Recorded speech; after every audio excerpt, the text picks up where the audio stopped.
Well, hi everybody, how are you? Sorry, I have something in my eye all of a sudden. Hey, it's Gretchen here with Story and Art. Nice to have you here and joining me tonight. Got it.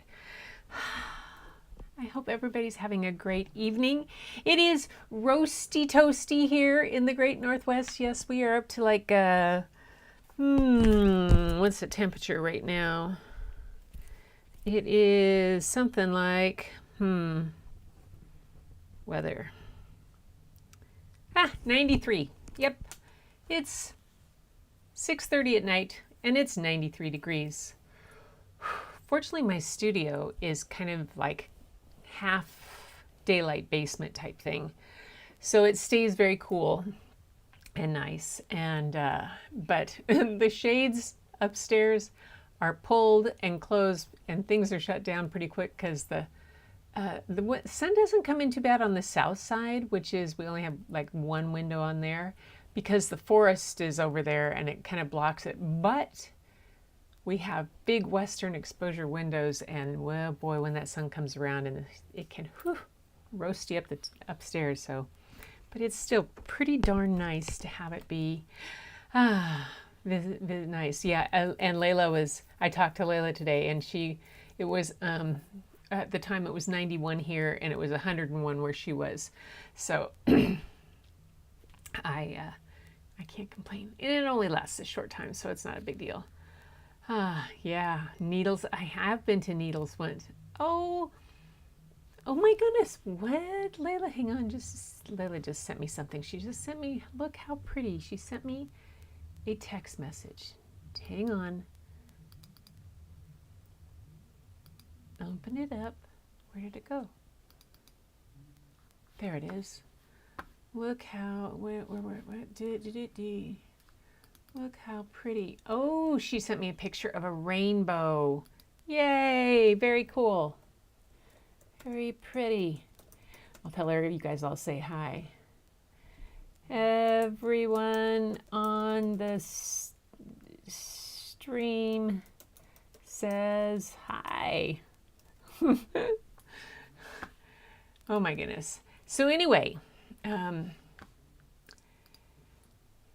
so it's a good day. It's a beautiful day. I had my hair done. Yay, got it cut good and short so that because I won't be able to get it cut again until I get back from like Botswana and then New York. So it'll be like end of September, and this sucker grows fast, so oh well. I'm going to say hi to everybody. There is Linda and Tamara. Hey. Hold on and tell them what oh, I will. Layla says to show you the photo and tell them you said she said hi. I will. She's so funny and keeps digging in my ear. Because I have do not disturb on except for family. And they can always poke through. So if you hear a ding coming through, it's just because it's family dinging through. I may feel so much in light. Hope everyone is well. I'm not going to be here today. I have an appointment with a doctor to get some pre-skin cancers frozen up. Oh my gosh, yes. And Tamara, relax after that and take a rest and put your feet up. My sister has had to have multiple ones of those, and oftentimes she comes home and does not put her feet up and relax, and she pays for it the next day. So chill out when you get back. We'll miss you too. And there is Linda again, and Gail. Gail, yay, is here. And Julia, thank you guys for being here so much. And yeah, Needles, California is often 100 degrees at midnight there in the summer. Yes. Hi, there is Helen. Yes. Yay, nice to have you here, Helen. Wasn't it a beautiful day today? Yes. Hello, Layla, everybody says. Hello. Yes. Yeah, she was drawing today, and she starts school tomorrow, so oh my goodness, ding ding. Yeah, those are the ding dings, and when Layla pops in, it's the ding ding. That's her. Oh my goodness. So tonight I thought I would go back to one of the authors or the illustrators and I have a couple more of his books before I empty on this, because we read his, we read something else that Jerry Pinkney did the other day. Oh, the welcoming chair, and that he was the illustrator, and everybody was so blown away about it. And I have a couple others, and I have one that he won the Caldecott Honor for, and the Coretta Scott King Award, and it is just a beautiful book. And then he also has one that's it's almost wordless, and I want to share it with you because of you guys being artists and how the story is told through the pictures and what he's done. And so we can chit chat about that during the thing, but I wanted to go back to a little bit more. This book that I'm going to read is called Morandi and Brother Wind, and it's by Patricia McKissick, who's passed away and has written many wonderful books, and we've talked about her before. But Jerry Pinkney did the illustrations for it, and let's see, there. This is R. Michelson Galleries did an honorary of him after Pinkney passed away in 2021 at the age of 83 or 81. I think I got that right. So Jerry Pinkney, yes, in 2021, was born in 1939 and died in 2021. Had been illustrating children's books since 1964. And he produced over 100 titles and was the first solo African American to win the prestigious Caldecott Medal for picture book illustration. He also has 5 Caldecott Honors, 5 Coretta Scott King Awards, 4 Coretta Scott King Honors, 5 New York Times Best Illustrated Awards, and the Boston Globe Horn Book Award. That's a big one. That Boston Globe Horn Book is a big award to get. Pinkney was also a United States nominee for the 1997 Hans Christian Andersen Illustration Medal. The Society of Illustrators in New York presented him with 4 gold medals, 4 silver medals, the Hamilton King Award, and in 2006, their Original Arts Lifetime Achievement Award. Wow. In 2011, he was elected into the Society of Illustrators Hall of Fame, and in 2016, he won the Laura Ingalls Wilder Medal for a substantial and lasting contribution to children's literature, as well as the Coretta Scott King Virginia Hamilton Award for Lifetime Achievement. Mr. Pinkney was the first illustrator to be honored with a full-scale retrospective at the Philadelphia Museum of Art. Yay.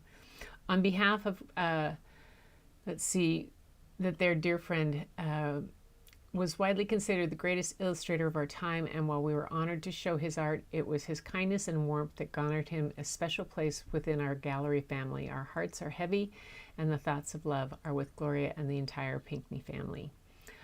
On a personal note, Jerry and his wife Gloria were dear friends to me and Jennifer, and we will always treasure that friendship. We're thankful for many days the 4 of us spent together this past August during touring Martha's Vineyards. The legacy that Jerry leaves behind will live forever, both as an illustrator and proof that you can be a great artist and a kind and loving person. So there's several things on YouTube about Jerry Pinkney you can find, and things that he's done. John Henry is an amazing book, The Talking Eggs. I have that book someplace. I'll have to find maybe. But one of the things I went back to look at some of the things, because I wanted to look and see if I could find some more about the type of art that he did. And he, it's the Eric Carle Museum Picture Book of Art, where I'm gonna go in September. So you'll see here in his studio in this picture, it shows a bunch of colored pencils, which, if I understand right, was one of his favorite tools. Independent art that he did, he mostly inspired by nature, and a few years ago I've been drawing and painting on site. Can you imagine that after some odd 35 years, he was working in his sketchbook? These works are usually portraits I sketched in my drawing class, then finished in watercolor while instructing students in the technique. So he did watercolor, sketching, then watercolor. The studio, he had all different kinds of things, showing pictures of where he worked. He says at the time, our apartment was a one-room efficiency, and we had a newborn. Where was I to work? Well, the only place available was the bathroom, with my drawing board placed over the tub rim and a commode cover as a chair. In other words, our bathroom became my very first studio. Consequently, I completed a series of drawings, a successful interview, and was hired, and then they moved to Boston. So, you know, he's proof positive that you can make it work in any place or in any circumstances. That showed some of his things that he did.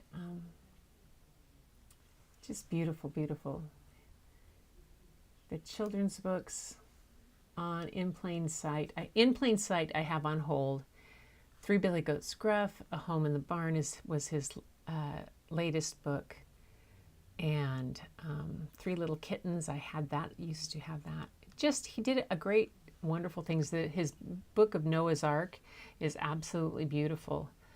So I am going to show you one of his fables that he did tonight, but we're going to start with a book called, let's see if I'm in the right spot. Yeah, I am. Marandi and Brother Wind. And this is the one by Patricia McKissick. And it was illustrated, and it won the Caldecott honor. And let's check in to see who's here. Hi, Angel. Yes, plein air. Hans Christian Andersen Award is an international children's book award, and different countries, different Society of Children's Book Writers and Illustrators in different countries nominate different people from their own country for that award, and then it is chosen there. And I mean, even to be nominated for it was quite something. You're melting. Helen says she's melting. Yeah. Hope these are the times you hope for the planes to fly over low so they kick up a little breeze, right, Helen? Yes, plein air. There is Angel, Crunchberry's Playhouse. Yay. Are you toasting out over there? It's pretty warm. And Gail. Oh, missed the notify. That's here. Well, here, you know me. I babble along at the beginning. Larry's at the neighbors. I love the Three Billy Goats Gruff, too. Yeah, he did a beautiful job with that. We all are roasting a little bit. But so this is Morandi and Brother Wind. And for this one, he got the Caldecott honor. And that is, the Caldecott is given to a children's book. There's the winner in a year, and then there's oftentimes a couple of honor books. But it is considered the best illustrated book within the year of its publication, and that's usually the year before the honor. So it's always quite an amazing thing. Let's see. Here's the author's note, a note from Patricia. One of our family's treasures is a rare picture of my grandparents dated 1906, 5 years before they were married. They were teenagers at the time and had just won a cakewalk. As winners, they'd been awarded an elaborately decorated cake. First introduced in America by slaves, the cakewalk is a dance rooted in Afro-American culture. It was performed by couples who strutted and pranced around a large square, keeping time with the fiddle and banjo music. As the dancers paraded by, doing flamboyant kicks and complicated swirls and turns, the elders judged them on appearance, grace, precision, and originality of moves. The winning couple took home a cake. It's never been difficult for me to imagine my grandparents strutting around a square with their backs arched, their toes pointed, and their heads held high. They were full of life's joys, especially Mama. Papa used to say he believed Mama had captured the wind. I believe it too. This is Morandi and Brother Wind. Swish, swish. It was spring and Brother Wind was back. He come high stepping through ridgetop, dressed in his finest and tailing that long silvery wind cape behind him. Swoosh, swoosh, swoosh. Sure wish Brother Wind could be my partner at the junior cakewalk tomorrow night, said Marandi, her face pressed against the cool cabin window. Then I'd be sure to win. Ma dear smiled. There's an old saying that whoever catch the wind can make him do their bidding. I'm going to, says Marandi. And she danced around the room, dipping and swinging and turning and wheeling. This is my first cakewalk, and I'm gonna dance with the wind. When the sky turned morning pink, Marandi set out to capture Brother Wind. Grandmama Beasley was out back feeding her chickens when Marandi came up behind all excited. Do you know how to catch Brother Wind? I want to make him be my partner at the cakewalk tonight. Grandmama Beasley studied on the notion. Can't nobody put shackles on Brother Wind, child. He be special. He be free. Marandi asked all her neighbors the same question, but nobody seemed to have an answer. I'm gonna get him yet, she say, turning round and round in the yard. Get who? She didn't even have to look round to know that it was that clumsy boy, Ezel. Marandi didn't say anything answer, but walked right down toward the road. Ezel came too, walking backward to face her. He was sure to trip any minute, and he did. Why you been asking everybody how to catch the wind? Ma dear told me whoever catch the wind can make him do their bidding, and I want him to be my partner at the cakewalk tonight. But I thought After a moment, Ezel flashed his good-natured smile. His eyes sparkled like sun glints on branch water. He say, what do you think Orlinda would say if I asked her to be my partner? Orlinda? Skinny Orlinda? Ask her and find out, says Morandi, and she strutted away. At the corner store, Mr. Jessup told Morandi that a great aunt of his from Ypsilanti, Mississippi, said to put black pepper in Brother Wind's footprints. That would make him sneeze. While he's busy sneezing, slip up behind him and throw a quilt over him. Morandi rushed home and got the black pepper mill out of one of Ma Dear's quilts. Wasn't long before Brother Wind came strolling through the meadow, his wind cape hovering gentle-like over the grasses. Sneaking up behind him, Miranda commenced to grind in pepper, and then she threw the quilt, but whoosh! Brother Wind was gone. Morandi was still sneezing when she told Ezel what happened. I could have told you that wind don't leave no footprints, he say, as he milked the family cow. He was sure to spill some, and he did. Morandi sneezed again. Did you ask Orlinda about being your partner? She say, changing the subject. Sure did. And she said, I don't care what she said, Morandi interrupted and rushed away. Following the creek downstream, Morandi came to Miss Poinsettia's whitewashed cottage. Talk had it that Miss Poinsettia wasn't a for real a woman like the ones in New Orleans, but didn't nobody mess with her just in case talk was wrong. Miss Poinsettia welcomed Morandi inside. Your people don't approve of conjure? Why come you here? She say. Morandi figured if Miss Poinsettia was up on her conjure, she ought to know why. But not wanting to appear sassy, she answered, I need a potion to help me catch Brother Wind so he'll be my partner for the cakewalk. The woman shook her head. Then she switched over to a cupboard, her jewelry jangling and jingling, and the colorful scarves sewn to her dress fluttering about. In a quick minute, she returned with an old book. Miranda put the words in her head as Miss Poinsettia read them. I'm ever grateful, said Marandi, but all I have is payment on my Christmas and birthday nickels. Consider me well paid if you wear these when you dance tonight, and I guarantee you'll be the prettiest girl there. And Miss Poinsettia gave Marandi 2 of her see-through scarves. Miranda hurried home. Like the conjure spell said, she found a crock bottle, washed it in water from the rain barrel, and poured in a measure of cider.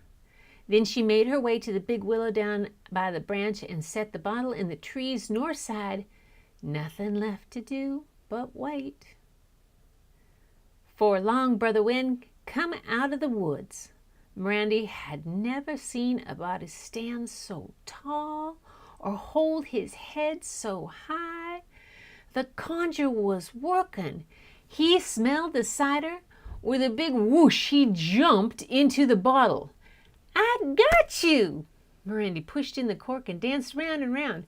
But when she looked, Brother Wind was on the other side of the branch, bent over laughing. Then, flicking the tail of his wind cape, he vanished. Swoosh! How did he get in and out of that bottle so fast? She asked Ezel at the woodpile. He pulled the wrong log, and the whole pile had come crashing down on him. Miranda was helping him restack it. What am I gonna do? Ezel laughed. Looks like you gonna need a partner. Miranda got purely upset.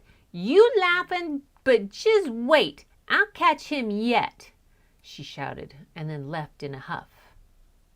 The cakewalk was only a few hours away, and Miranda was moping on the front porch swing when Brother Wind swooped over the hedges, kicking up dust.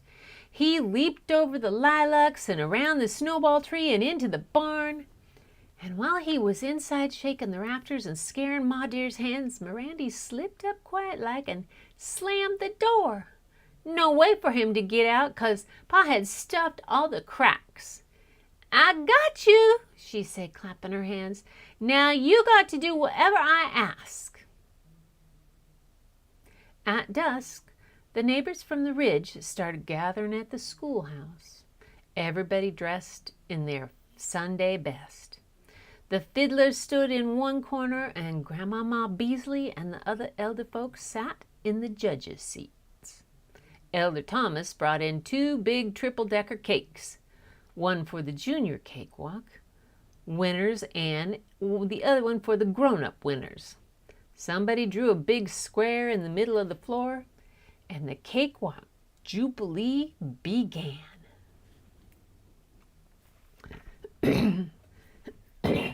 First thing, Orlinda comes sidling up to Miranda asking, Who gonna be your partner? Miranda tried not to act excited.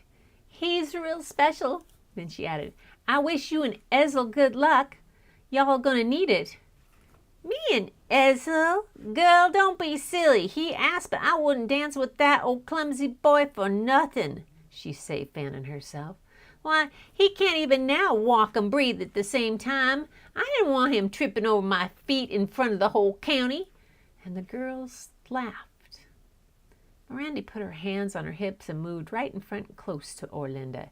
You just hush making fun of Ezel. You hear? She said quiet-like. He's my friend, and it just so happens we're gonna win that cake. And she tossed her head in the air and hurried away. Outside, Miranda wondered why she'd said such a tomfool thing. She caught Brother Wind. Ezel couldn't be her partner. But an idea came. Brother Wind, she called, you still in there? and the barn door rattled and almost shook off its hinges. "I'm ready with my wish." She whispered it, then hurried to find Ezel. Weeks passed, and still Ridge folk talked about how Morandi and Ezel had won the junior cakewalk. That night they'd pranced round and round, cutting corners with style and grace. Swish, swish, and when the music had changed to a fast gait, they'd arched their backs and kicked up their heels and reeled from side to side, swoosh, swoosh. Folks still talked about how Morandi was a picture of pretty, dressed in yellow, with colorful scarf tied round each wrist, and everybody agreed Ezel had never stood taller or held his head higher.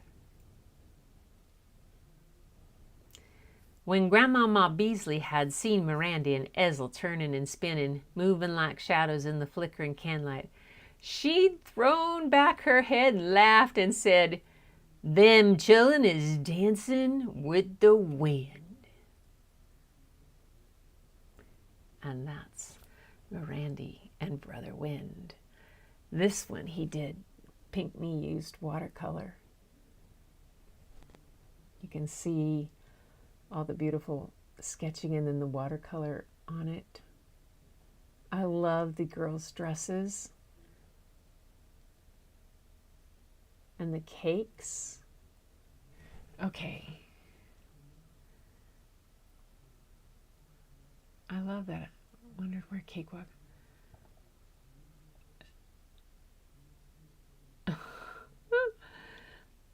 They were fun. Cakewalks are still fun. We still did them at school all the time. It's such a cute story. Yeah, it really is. Let me go back up here. So I'm going to close this one out.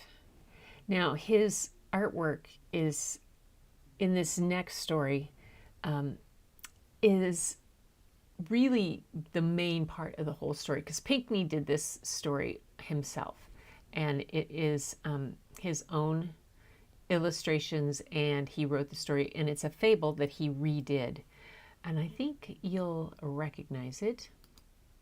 Here you go. The lion.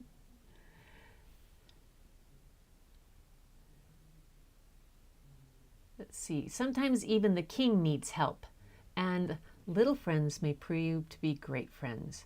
Now, in this book, there's not a lot of words for me to read.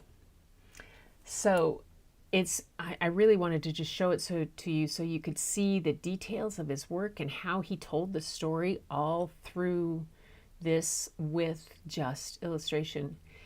In award-winning artist Jerry Pinkney's stunningly rendered wordless adaptation of one of the Aesop's most beloved fables, an unlikely pair learn that no act of kindness is ever wasted. And if I remember right,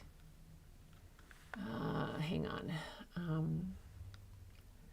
Lion and the Mouse. I think this is the one that he won the Caldecott for.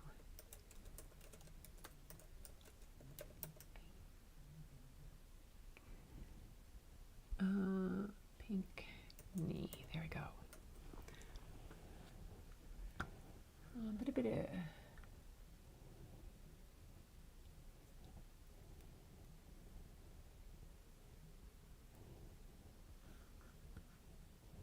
Let me see. Illustration.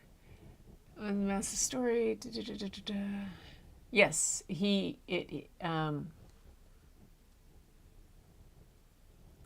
in 2009, Nearly Wordless.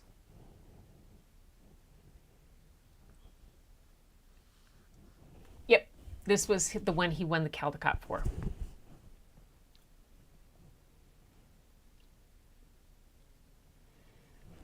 So if you look at the illustrations, also if he has another book out called Noah's Ark, and you can see the relation how he also does these. But look at those lion paws, those paw prints in this. Ooh, ooh, ooh. There's the mouse, and he hears the owl. He dashes in barely. And he's running through the grasses. Look at the details in these grasses and the mouse. I absolutely love how the mouse is hidden in the grass.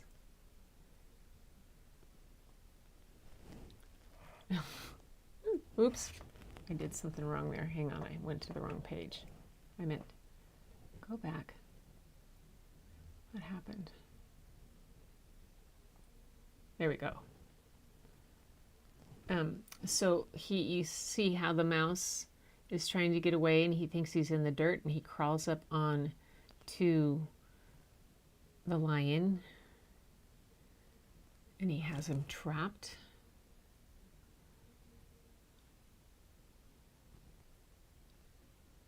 And he runs away because he lets him go. There's all the babies.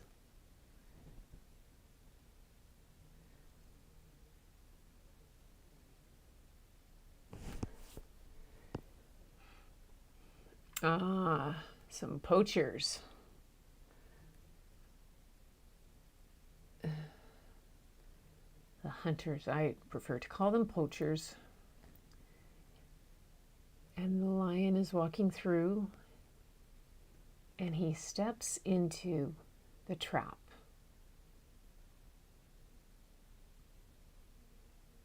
And he's caught.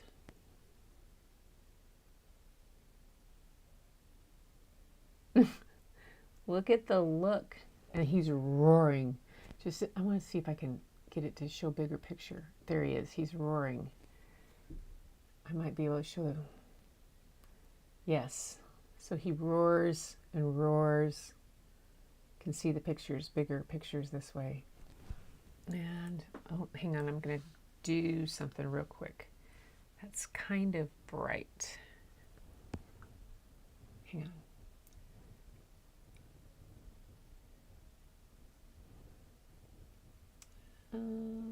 Brightness.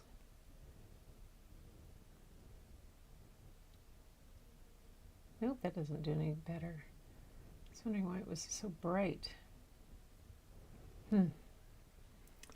Okay.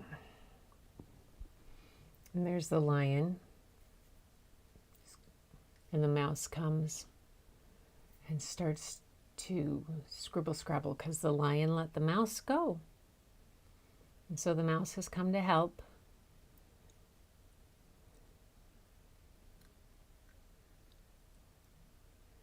Chews through it all and helps him out.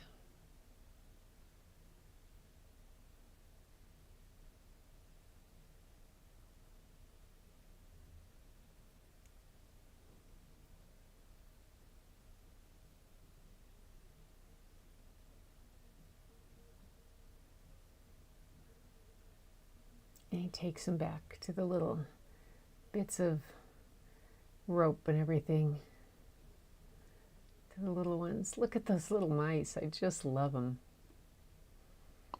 He says, of all of Aesop's fables, The Lion and the Mouse is one of my childhood favorites. The tale of a mouse who accidentally disturbs a lion from his rest and the lion who makes a life-changing decision to release his prey. When the mouse remembers her debt, she frees the lion from a poacher's trap. For me, this story offers far more than a simple moral of how the meek can trump the mighty. Since working on my collection, Aesop's Fables, I have felt drawn back to these two seemingly opposite characters. As a child, I was inspired to see the majestic king of the jungle saved by the determination and hard work of a humble rodent.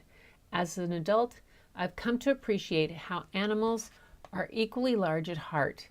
The courageous mouse, and the lion must rise above his beastly nature to set his small prey free. It was gratifying then to place these two spirited creatures head to head on this book's jacket, each commanding powerful space and presence. Since most retellings of the classic are sparse in text, a wordless version seemed quite natural. Yet these engaging characters led me to make the story even fuller by providing a sense of family and setting. Living next to the nature preserve, I'm fascinated with the vast medley of sounds coming from the surrounding woods, and the chorus of chatters and squeals helped shape the idea of selectively using animal sounds to gently enhance the story, while allowing the visuals as well as the reader's imagination to drive the narrative. My curiosity and reverence for animal life has grown over the years, and my concern for them grows in equal measure. It seemed fitting, then, to stage this fable in the African Serengeti of Tanzania and Kenya, with its wide horizon and abundant wildlife, so awesome yet fragile, not unlike the two sides of each of our heroes staring in this great tale at all times. So yes, he did use sounds. So there's the squeak, squeak, squeak, and the whoo of the thing, and the scratch, scratch, roar here. So that was the commonality there. The sound came through, and the hoo hoo, the put put put of the truck. Ah, that's why he added those in. The squeak, squeak, squeak. Look at the little mice. And he decides to let him go. Grr. I love it. And the owl. Such a beautiful owl.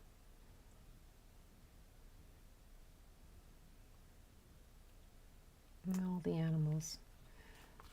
Okay. So that, all right. And one other, I'm not going to read this book, but this was, here, sorry about that. This one, here we go. This is another book he did. And I'm not reading this one. It's a much longer book, and it's almost like a chapter kind of book. But it's the story of Martin Luther King Jr. and the speech that inspired a nation. Maybe I'll read it around Martin Luther King Day. But I wanted to show you this, since we're looking at his illustrations and his work, the way his portraiture is, and the watercolor, and the depth of that he uses in this. It's so well done. And then the architecture. So this is a book by Barry Wittenstein and illustrated by Pinkney. But it shows in the background you see the architecture, and then Martin Luther King in front at the pulpit, and the combination that he used. And all the different people around in this, and the portraiture is just so amazing, and how it's put together. So it is a book I'm looking forward to reading, at some time. When, so he had such a wide range, not only of being able, the animals, the fanciful stuff, but this real, that lift off the page. The way his work just totally lifts off the page. It is always quite amazing to me. See how people can get things to just pop off the stage. All right, well, I have something to show you. I don't know if I want to show you. Okay, so I did my lab 2, which was in the book, the art book, art lab. There we go. Oh, that's the wrong one. That's not the one. It's Express Yourself, this one. 52 Creative Adventures, and it was the left hand, right hand bit. Okay. So remember, it was, I mentioned it last night. It was this thing where you set a couple pieces of fruit up, and you drew them repeatedly with one hand. We're staring at one and using one hand and then the other to draw the contours. So I did this, and it's very funny. For extra challenge, draw one fruit with your left hand and one second fruit with your right hand at the same time. I didn't do the extra challenge. I should have, and I don't have the fruit down here anymore. Maybe I will put Draw one fruit with your, nope, I don't have them. Anyway, so what I did, where is the lower overhead? I did this, but what's funny to me about this whole thing, oops, I put that camera down, you can't see me. There, uh-oh. There you go. Okay, so what's funny to me about this whole thing is that this I did on the left side, or the side I did with my right hand. And on the left side is the side I did with my left hand. Because I couldn't, rather than just reach up on the one side and do it that way, I did the crossbody thing, which is so funny. So this was my right hand drawing the contour of an apple I had a large apple with my right hand. And then I did it again with my left hand on this side. And on this one was a smaller apple, which I obviously wasn't really taking seriously. It was goofing around. Then I did it again here. Again, right hand with the little thing, and then left hand. And then again, the right hand and the left hand. I'm not, probably if I did this a bunch of times, it would start to make more connections. But it was not one of those things I thought, oh, this is really cool. To me, it didn't really do that much, but I think it probably would have taken doing it a few more times. So that was lab 2. And what did I do today? Oh, I made more birds while I had my hair done. I was making more birds. And then little flowers that have faces. We'll get them in there. They have little tiny faces. Can you see those? Little flowers, faces in there. And then the birds. This one kind of went psycho. And these other ones, because I was literally getting my hair done and had the color, sitting in, and I just brought a paintbrush that had the little water in it, and my watercolor pencils. So that's what I was doing with those. Figuring I can draw anywhere I want. So what is our next lab? Come on. Go. Page. There. Blind portraits. Okay. Blind portraits. I think might have done it a long time ago. Materials. You need a friend. I'm going to have Bob help me with this. A fine point black marker. That I have. A fine point black marker. Or you could do this looking in the mirror, too. What do you think? Have you ever made a drawing without looking at your hand while drawing? You can learn a lot just from trusting your eye to tell your hand what to do. Ask a friend to be your model and then switch places and be theirs. Okay, so you can do this in the mirror, too. And I have done this before. And in order to not look at my paper, I've actually put a little box over my, like I could put something like this over my, like a box of pads standing on it. I know I have, the way Amazon's been visiting, I'm sure I have a box here. Could put it over like that, and then I could draw myself when I was looking in the mirror. I could draw Bob while I was watching him or something like that. So this is a blind. Have the model sit across from you, like that. Okay, kids are better. They don't cheat. I would cheat. What? Okay, place your marker at the top section of your paper as you will start drawing with the top of their head. So start it at the top of the paper, top of the head, not looking. And then keep going. Okay. This doesn't want to turn.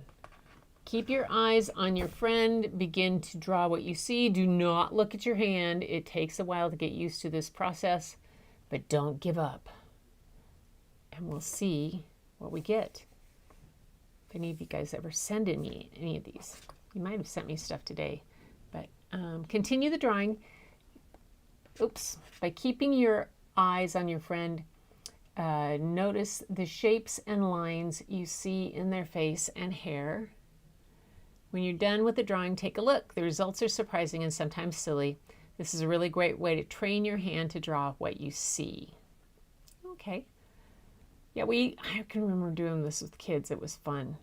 It's a fun way to try 2 or 3 different drawings and give them to your friend, a turn to draw. Yeah. So that's lab 3, blind drawing. So lab 3, blind portrait. Okay. That's the next one. See how I do tomorrow night on that. Yes. Oh my goodness. So you guys, until then, okay, that's about it for story and art tonight. So I hope you're having some fun. I hope you're pulling out a journal or something and doing these labs along, even if it's doing some little drawings. If you don't want to do this and you want to just do a daily little journal of something, and you don't have to limit it to just this, whatever you want. That's about art. Like Layla sent me pictures today of what she'd done and the rainbow down there, and just really fun to see.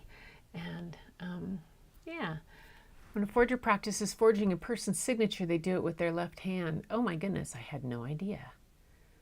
Now, Linda, how do you know that information? Just curious, mind wants to know. We're wondering here. Let's see if I can see that picture that Layla sent and pull it up for you guys. Let's see.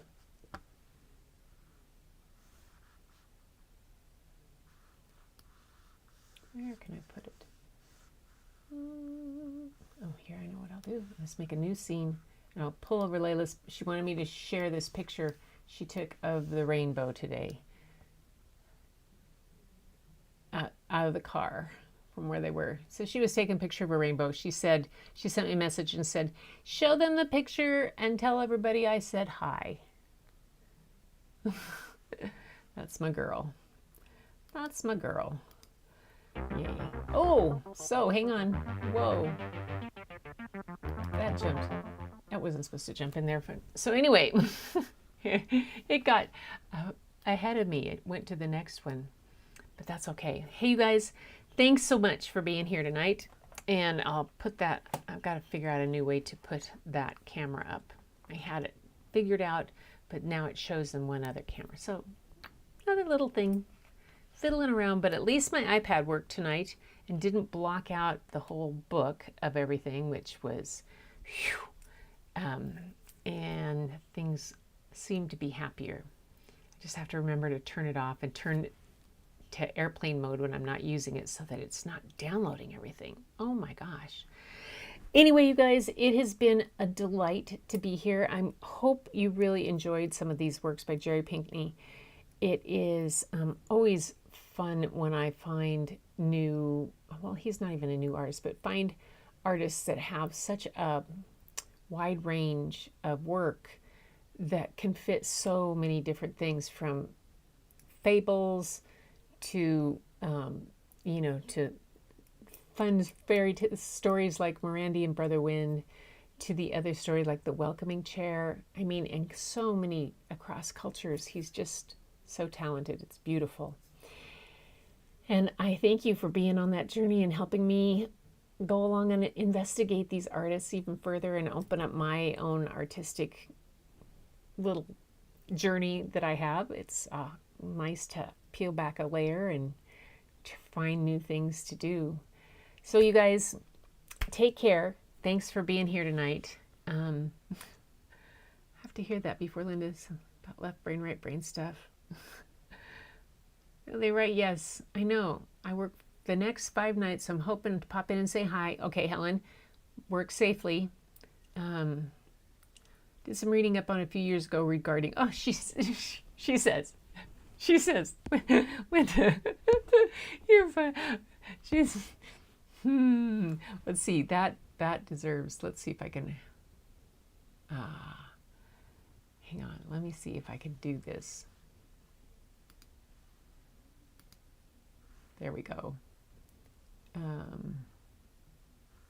This says, Linda says she did some reading about it on forgeries a few years ago. So yeah, I like that. That's cool.